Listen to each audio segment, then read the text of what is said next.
Hello guys, एक बार फिर से स्वागत है आप सभी का आपके अपने YouTube channel Saurabh sir mathematics में। यहाँ पर बात करने वाले हैं एसएससी जीडी कांस्टेबल एग्जाम जो आपका चल रहा है उससे रिलेटेड बहुत ही महत्वपूर्ण क्वेश्चंस के ऊपर।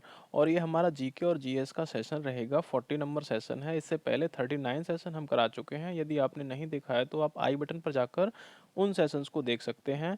यदि आप डिस्क्रिप्शन बॉक्स में भी देखेंगे तो वहाँ पर आपको जीके और जीएस का प्लेलिस्ट दे रखा है। वहाँ पर जाकर आपको सभी सेशंस एक ही प्लेलिस्ट में मिल जाएंगे। तो परीक्षा देने से पहले उन सेशन को जरूर देख लें। और दोस्तों, ये सेशन जो होगा हमारा मॉक टेस्ट होगा। क्या होगा? मॉक टेस्ट जो एमसीक्यू टाइप का होगा, जिसमें कि 4 ऑप्शन दिए होंगे एक क्वेश्चन के, और एक ऑप्शन जो होगा वो आपका राइट आंसर हो जाएगा। ये हमारा डे नंबर 40 है आपकी तैयारी को लेकर, और रोज शाम 7 बजे इसका प्रसारण किया जाता है आपके लिए। यहाँ पर लेकर आए जाते हैं चुनिंदा क्वेश्चंस जो आपके एग्जाम से रिलेटेड होते हैं। साथ ही दोस्तों, इस सेशन में हम 10 क्वेश्चंस को कवर करेंगे, और 10 क्वेश्चंस आपके जो होंगे वह आपके एग्जाम से रिलेटेड होंगे, और उनसे रिलेटेड जितने भी फैक्ट होते हैं जो आपकी जानकारी के लिए आपके एग्जाम के लिए काफ़ी महत्वपूर्ण होते हैं, तो उनके ऊपर भी चर्चा करने वाले हैं। तो यहाँ पर बात करते हैं और आगे कि यदि आप एसएससी जीडी के अतिरिक्त UP police, super TET, railway, SSC SI, UPSI, UP BEd entrance exam हुआ, और यूपी पैट हुआ, यूपी की कोई भी आप स्टेट जॉब की तैयारी कर रहे हैं, तो यह सेशन आपके लिए काफ़ी महत्वपूर्ण होने वाला है।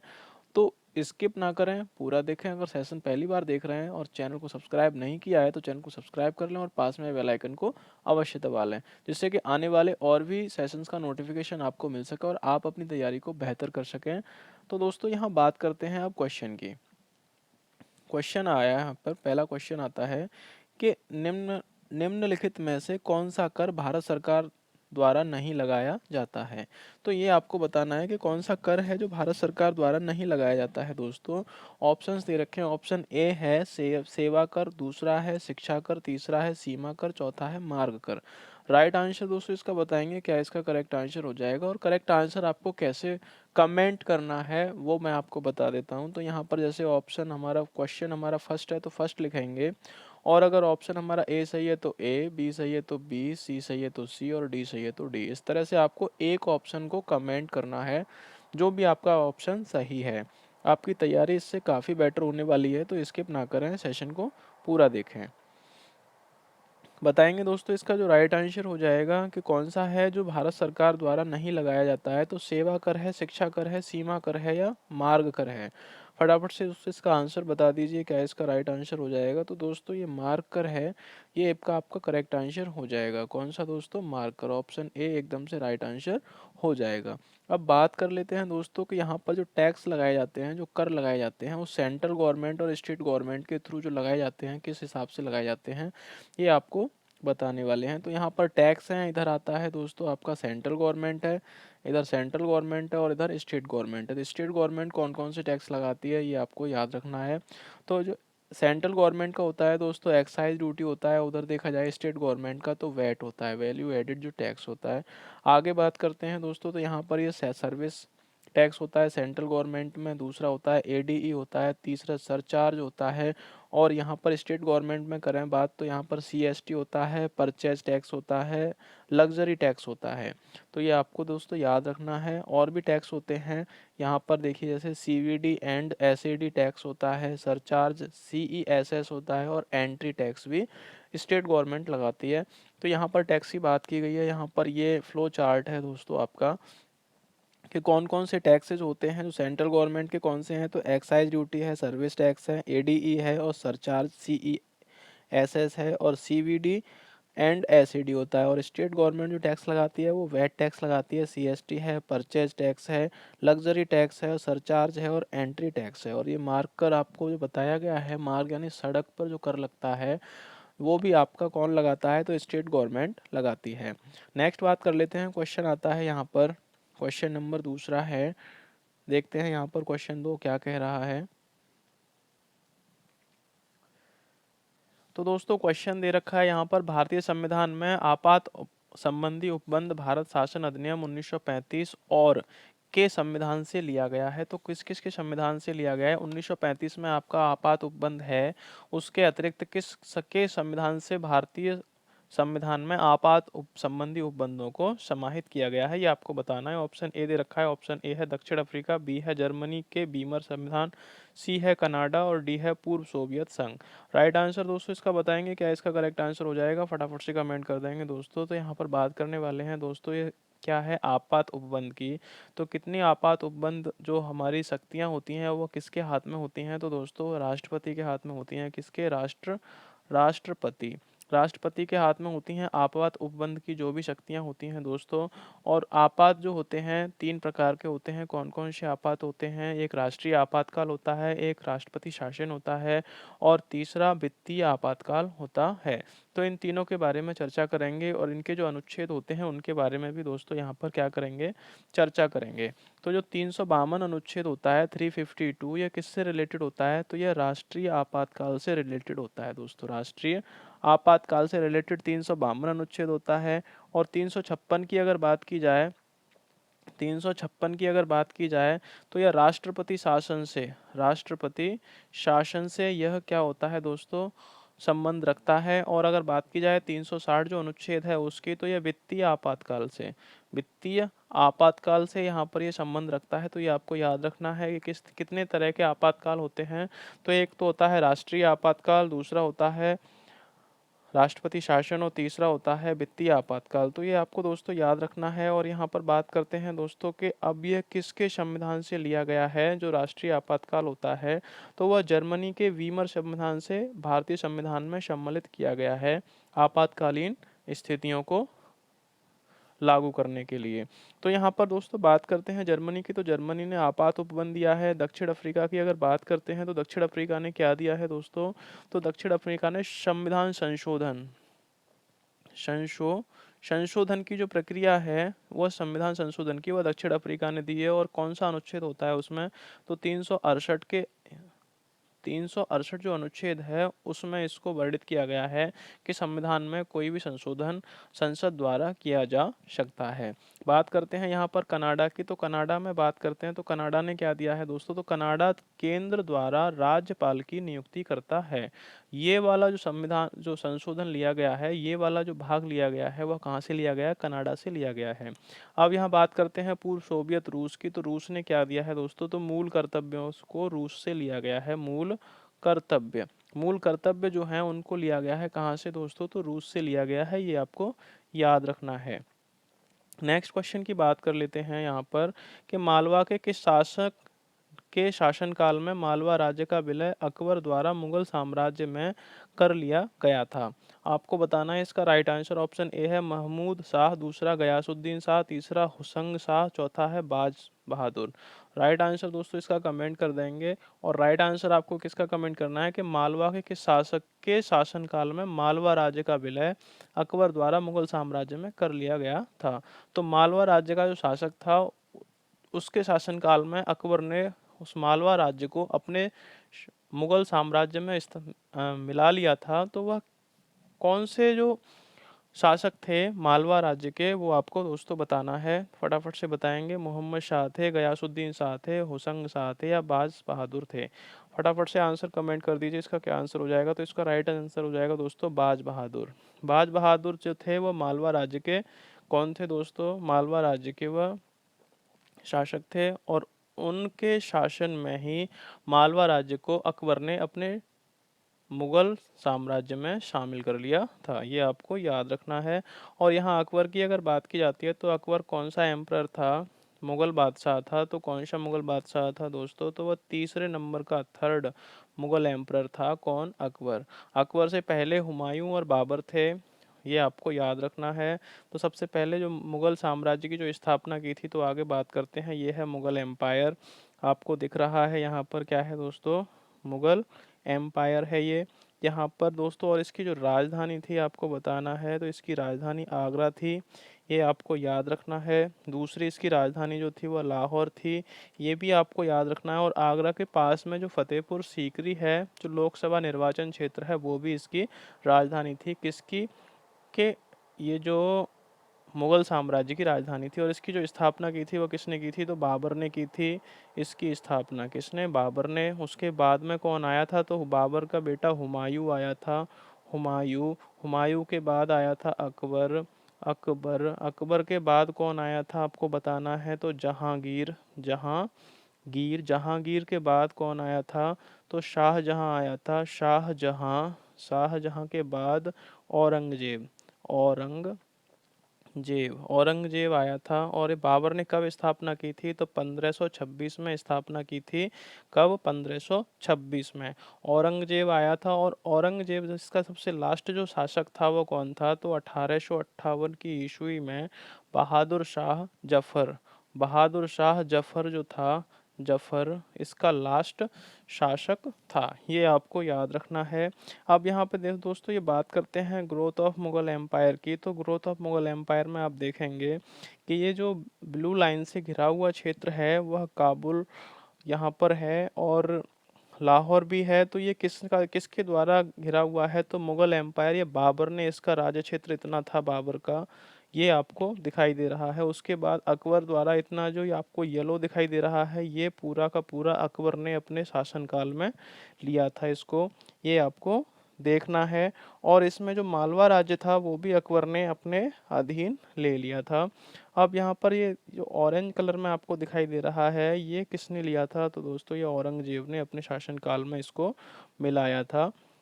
ये आपको याद रखना है। नेक्स्ट बात कर लेते हैं, क्वेश्चन आता है निम्नलिखित में से कौन राष्ट्रीय खाद्यान्न सुरक्षा मिशन में शामिल नहीं है। जो राष्ट्रीय खाद्यान्न सुरक्षा मिशन में शामिल नहीं है, फटाफट से आंसर बताएंगे। इसका ऑप्शन ए है तिलहन, दूसरा है गेहूं, तीसरा है चावल, चौथा है दलहन। करिए दोस्तों इसको फटाफट कमेंट, कौन सा इसका राइट आंसर हो जाएगा जो कि आपका राष्ट्रीय खाद्यान्न सुरक्षा मिशन में शामिल नहीं है। तो तिलहन नहीं है, या गेहूं नहीं है, या चावल नहीं है, या दलहन नहीं है।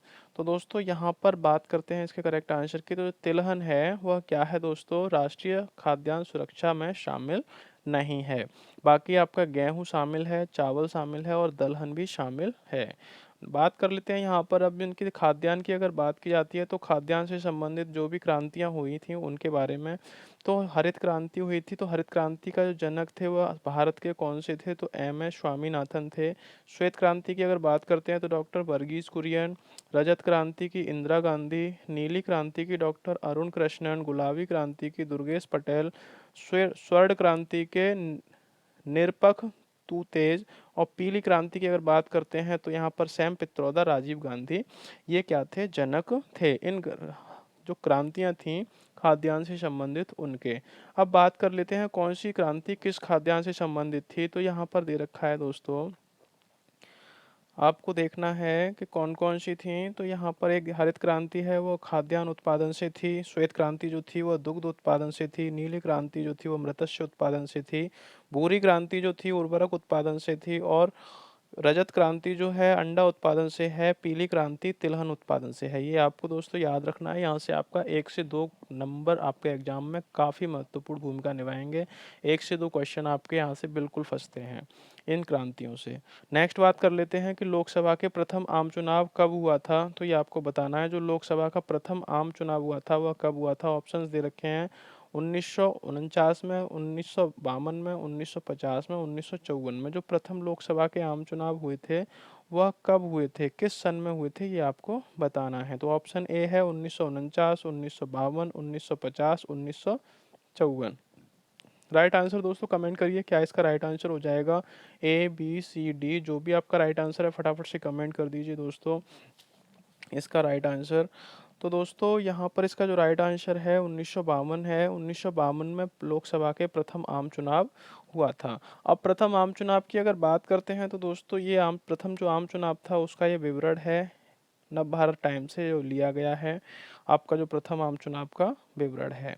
तो दोस्तों यहाँ पर बात करते हैं इसकी। तो ये क्या है दोस्तों, प्रथम लोकसभा चुनाव 1952 का ये विवरण है। और इसमें कुल सीटें कितनी थीं, तो 489 यानी 489 यहाँ पर सीटें थीं। और बहुमत के लिए जरूरी थी कितनी, तो 245 यानी 245 यहाँ पर बहुमत के लिए जरूरी थी। किसको कितनी सीटें मिली थी, तो कांग्रेस, इंडियन नेशनल कांग्रेस को मिली थी यहाँ पर 364 सीट, जो कि 44.99 एंड 45% समथिंग सीटें यहाँ पर मिली थी। वोटों का जो शेयर था इतना था। और सीपीआई थी एक आपकी पार्टी, दूसरी सोशलिस्ट पार्टी थी, तीसरी, और यहाँ पर चौथी आती है किसान मजदूर प्रजा पार्टी यानी केएमपीपी, और लास्ट आती है हिंदू मजदूर सभा। हिंदू मजदूर सभा, तो इनको इस तरह से यहाँ पर वोट्स मिले थे। तो लोकसभा की जो आपका चुनाव हुआ था उसमें कांग्रेस की जीत हुई थी सबसे पहले, ये आपको याद रखना है दोस्तों। और कितनी सीटें मिली थी? तो 364 सीटें मिली थी। और कुल सीटें कितनी थी? तो 489 सीटें थी। और बहुमत किसका था? बहुमत के लिए कितनी जरूरी थी? तो 245। अब यहाँ पर 489 की बात की गई है, लेकिन वर्तमान में कितनी सीटें हैं? तो वर्तमान में 543 सीटें हैं। ये आपको याद रखना है। किस में दोस्तों? तो लोकसभा में 543 हैं, जिसमें कि 530 आपके राज्यों से निर्वाचित होकर जाते हैं और 20 आपके जो केंद्र शासित प्रदेश होते हैं उनसे निर्वाचित करके लाए जाते हैं। और अभी जो कौन सी लोकसभा चल रही है, यहाँ पर पहली लोकसभा की बात की गई है, लेकिन यहाँ पर बात करने वाले हैं कि अभी कौन सी चल रही है।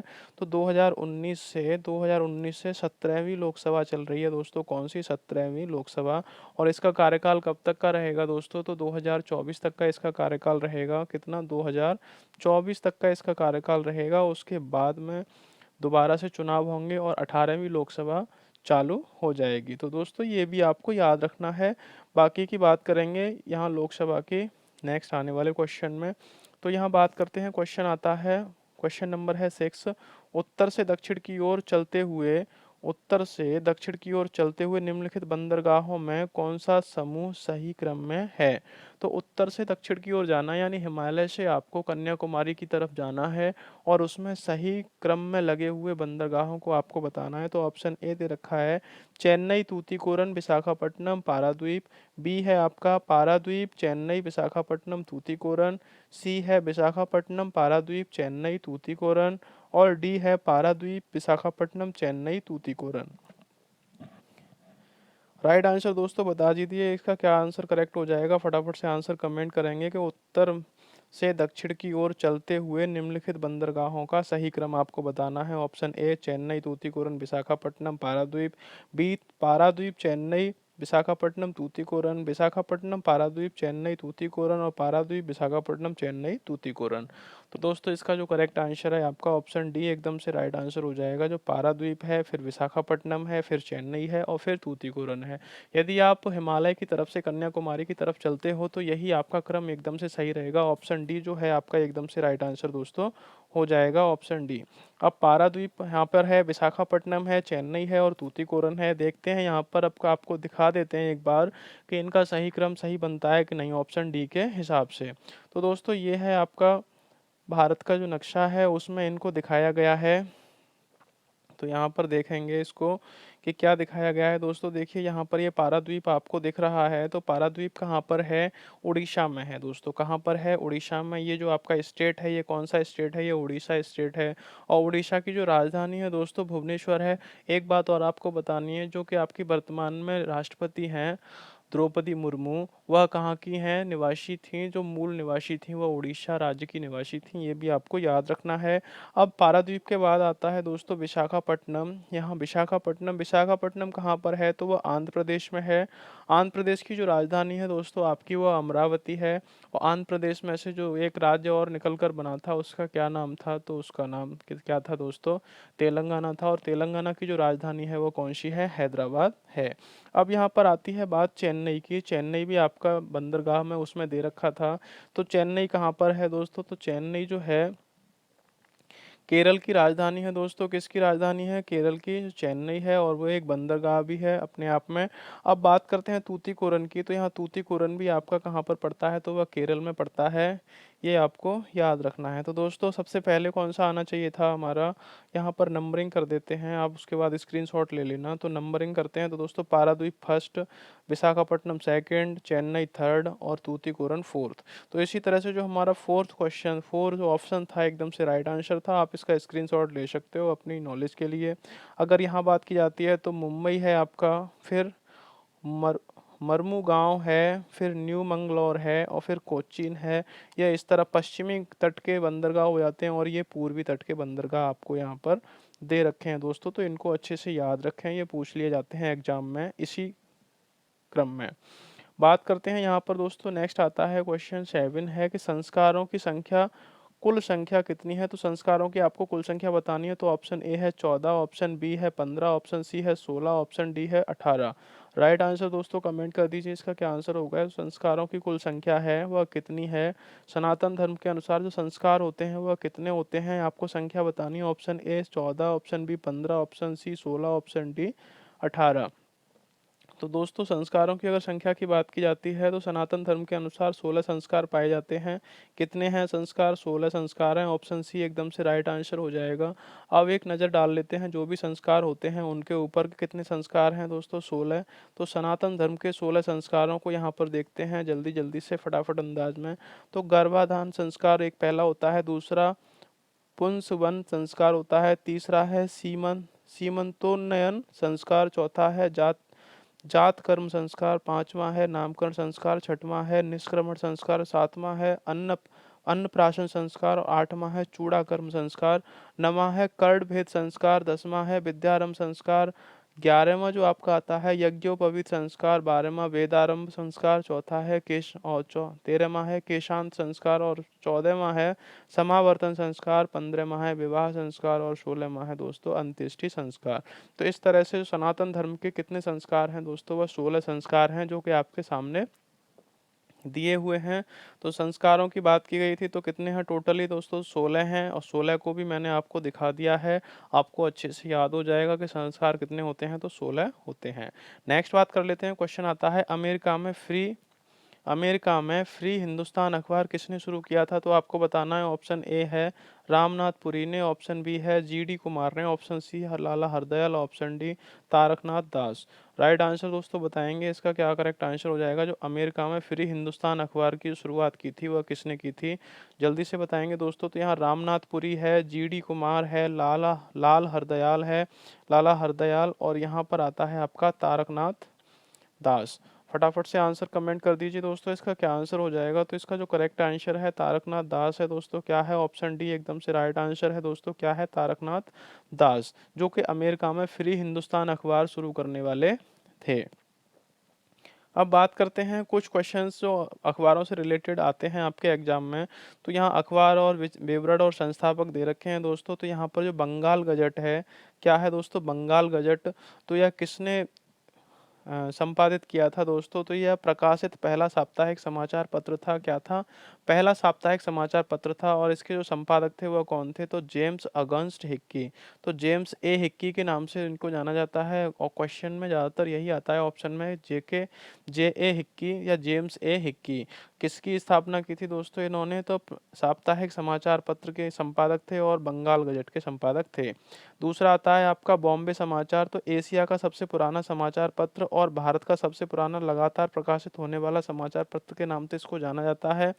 और फर्दजी मर्जबान जो थे वो क्या थे दोस्तों, इसके संस्थापक यानी संपादक थे, ये आपको याद रखना है। नेक्स्ट आता है आपका समाचार चंद्रिका, यह बंगाली साप्ताहिक अखबार है। इसके जो संस्थापक थे वो कौन थे, तो भवानी चरण बंदोपाध्याय थे दोस्तों। भवानी चरण बंदोपाध्याय इसके कौन थे, संस्थापक थे। बहुत बार क्वेश्चन आपका पूछा जो गया है वो मैं आपको बता दूं।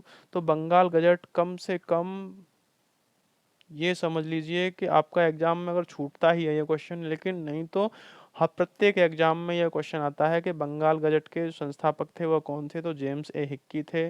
और बंगाल गजट कैसा समाचार पत्र था, तो साप्ताहिक समाचार पत्र था। ये आपका क्वेश्चन घुमा फिरा के पूछता रहता है, तो इसको दोस्तों जरूर देखें।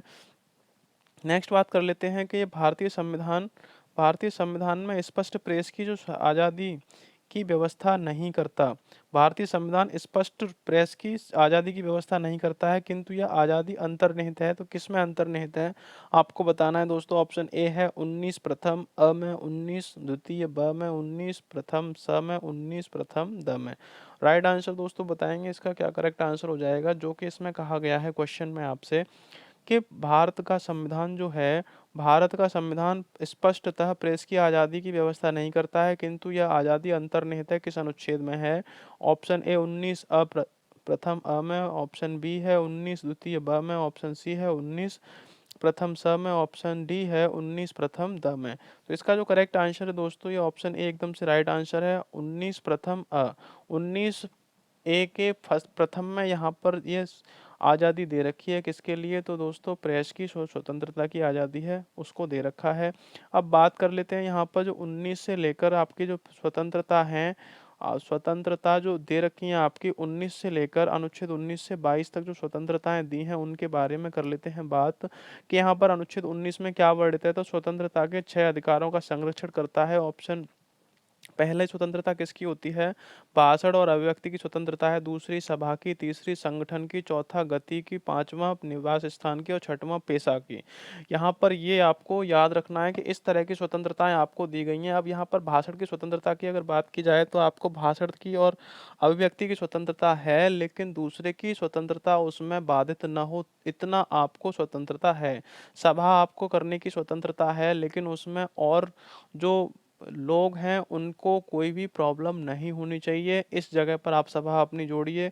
संगठन आप बना सकते हैं, गति आप ले सकते हैं और यहाँ निवास स्थान आप कहीं पर भी भारत में कहीं पर भी निवास स्थान आप बना सकते हैं, निवास कर सकते हैं। लेकिन इसके लिए जो विशेष उपबंध हैं कि आदिवासियों के इलाके में आप जाकर नहीं रह सकते, उन्हें कि एक विशेष उपबंध के तहत उनको छूट मिली हुई है। यहाँ पर पेशा की अगर बात करते हैं तो पेशा में आपके जो पेशा है यानी कि जो आपका बिजनेस है, बिजनेस आप कोई भी कर सकते हैं जो कि सरकार की नज़र में और कानून की नज़र में वो लीगल होना चाहिए। ऐसा बिजनेस आप कोई भी कर सकते हैं, इलीगल आप बिजनेस नहीं कर सकते, क्योंकि आपको स्वतंत्रता दी गई है 6 अधिकारों का संरक्षण करने की। तो आपका संरक्षित किया जाएगा अधिकार। यदि आप कोई बिजनेस कर रहे हैं, उसकी कसौटी पर खरा उतर रहे हैं, तो वो आपके लिए एलिजिबल है, तो आप वो उसको कर सकते हैं। नेक्स्ट आता है अनुच्छेद है 20। अनुच्छेद 20 में कहा गया है अपराधों के लिए सजा के संबंध में संरक्षण दिया गया है अनुच्छेद 20 के थ्रू।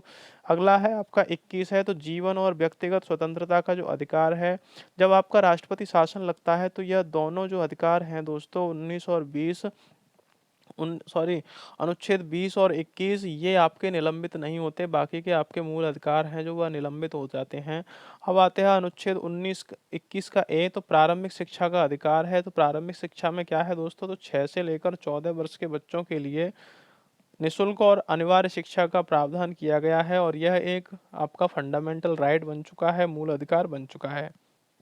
यहाँ पर बात करते हैं 22 क्वेश्चन की, तो कतिपय मामलों में गिरफ्तारी और निरोध के लिए संरक्षण यहाँ पर दे रखा है, ये आपको याद रखना है दोस्तों। तो स्वतंत्रता के लिए जो अनुच्छेद दे रखे हैं वो 19 से लेकर 22 अनुच्छेद तक आपके दे रखे हैं। समानता, स्वतंत्रता और समानता की अगर बात करते हैं तो यहाँ पर 14 से लेकर 18 तक आपके समानता के अनुच्छेदों को वर्णित किया गया है दोस्तों, ये आपको याद रखना है। नेक्स्ट बात करते हैं, क्वेश्चन नंबर आता है लोकसभा द्वारा पारित धन विधेयक राज्यसभा द्वारा पारित मान लिया जाता है यदि उच्च सदन उस पर किसी समय सीमा में कार्य संपादन न करे।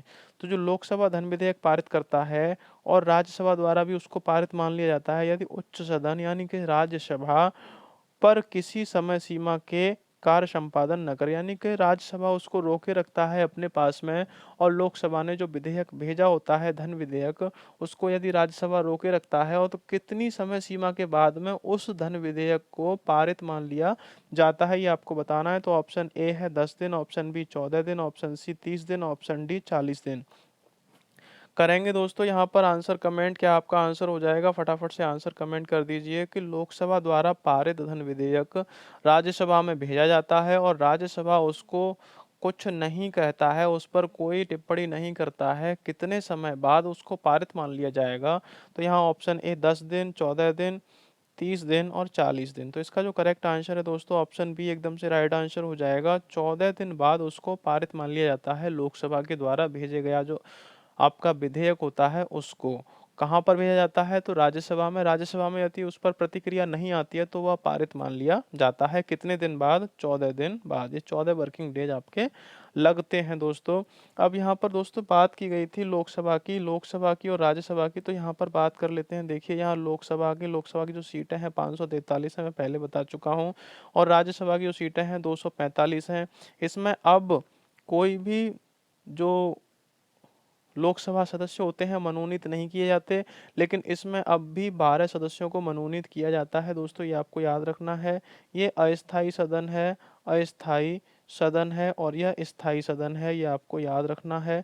इसका कार्यकाल कितना होता है? तो 5 वर्ष का, और राज्यसभा का कार्यकाल 6 वर्ष का होता है। इसके जो ये उच्च सदन कहा जाता है दोस्तों, ये निम्न सदन कहा जाता है। निम्न सदन है या जनता का सदन है ये दोस्तों, या लोकप्रिय सदन है और यह उच्च सदन कहा जाता है दोस्तों। क्या? उच्च उच्च सदन किसको कहा जाता है? तो राज्यसभा को उच्च सदन कहा जाता है। भारत की जो संसद का निर्माण होता है दोस्तों, तो वह लोकसभा, लोकसभा, दूसरा राज्यसभा, राज्यसभा, और तीसरा दोस्तों राष्ट्रपति होता है, राष्ट्रपति। इनको मिलाकर भारत की संसद बनती है। अब यहाँ पर बात कर लेते हैं दोस्तों, जो लोकसभा के अध्यक्ष हैं वह कौन है? लोकसभा के जो अध्यक्ष हैं तो वह ओम बिरला हैं। कौन है दोस्तों? ओम बिरला। ओम बिरला क्या है दोस्तों? लोकसभा के अध्यक्ष हैं। राज्यसभा के अध्यक्ष की अगर बात की जाए तो वहाँ पर कौन है दोस्तों? तो जगदीप हैं, जगदीप, जगदीप धनखड़। धनखड़ जो राज्यसभा के सभापति हैं दोस्तों, और वह कौन है? उपराष्ट्रपति भी हैं, उपराष्ट्र राष्ट्रपति भी हैं। कौन है दोस्तों? उपराष्ट्रपति। तो जगदीप धनखड़ हैं उपराष्ट्रपति, और जो कि राज्यसभा के सभापति होने के साथ साथ उपराष्ट्रपति भी हैं। और जो राज्यसभा का जो सभापति होता है वही उपराष्ट्रपति होता है, ये भी आपको दोस्तों याद रखना है। लोकसभा की अगर बात की जाए तो सबसे ज़्यादा प्रतिनिधि यूपी से आते हैं दोस्तों। कितने आते हैं? तो 80 प्रतिनिधि यूपी से आते हैं, ये आपको याद रखना है। और राज्यसभा की अगर बात की जाए तो राज्यसभा में भी यूपी से आते हैं, और कितने आते हैं दोस्तों? तो 31 राज्यसभा के प्रतिनिधि होते हैं, वह यूपी से चुने जाते हैं। तो ये भी आपको याद रखना है दोस्तों। इस सेशन में 10 क्वेश्चंस को कवर किया गया था। ये सेशन हमारा कंप्लीट हो चुका है। इस सेशन में 10 ही क्वेश्चन आएंगे, और 10 क्वेश्चन से जो रिलेटेड फैक्ट थे दोस्तों, वो काफ़ी अच्छी तरह से आपके एग्जाम की दृष्टि से उनको कवर किया गया है। जो भी आपको आंसर इसमें गलत लगता है तो आप हमें कमेंट करके ज़रूर बताएं, जिससे उसका कोई निराकरण अगर होता है हमारी टीम के द्वारा तो वह आपको करके ज़रूर दिया जाएगा। अगर वह सही होगा तो उसको अगले सेशन में ज़रूर समाहित किया जाएगा दोस्तों। सेशन आपके 40 कंप्लीट हो चुके हैं। जीके और जीएस से रिलेटेड यह सेशन होते हैं। जीके आपकी इसमें इन्वॉल्व इसलिए हो जाती है कि आपको करंट से भी यहाँ पर जो उससे जुड़ा होता है क्वेश्चन से फैक्ट, उसको यहाँ पर क्लियर किया जाता है। बाकी जीएस आपका जो है वह इन क्वेश्चंस में ही समाहित है। तो दोस्तों एसएससी जीडी से रिलेटेड है यह सेशन। और दूसरा, यदि आप यूपी पुलिस, सुपर टेट और railway, NTPC, SSC SI, UP SI और यूपी बीएड एंट्रेंस एग्जाम है, आपका यूपी पैट है, और भी भारत में होने वाले जो भी एग्जाम है उनसे रिलेटेड या काफ़ी महत्वपूर्ण फैक्ट रहते हैं दोस्तों। तो अगर सेशन अच्छा लगा हो तो लाइक करें, और सेशन पर पहली बार विजिट करें तो चैनल को सब्सक्राइब कर लें, और पास में बेल आइकन को अवश्य दबा लें, जिससे कि आने वाले और भी सेशंस का नोटिफिकेशन आपको मिल सके, और आप अपनी तैयारी को दोस्तों बेहतर बना सकें, और आप अपनी सीट फिक्स कर सकें, और आप अपना भविष्य बना सकें। इससे बड़ी खुशी हमें नहीं होगी दोस्तों। तो यहाँ पर इस सेशन में फ़िलहाल के लिए इतना ही। मिलते हैं नेक्स्ट सेशन में, तब तक के लिए नमस्कार।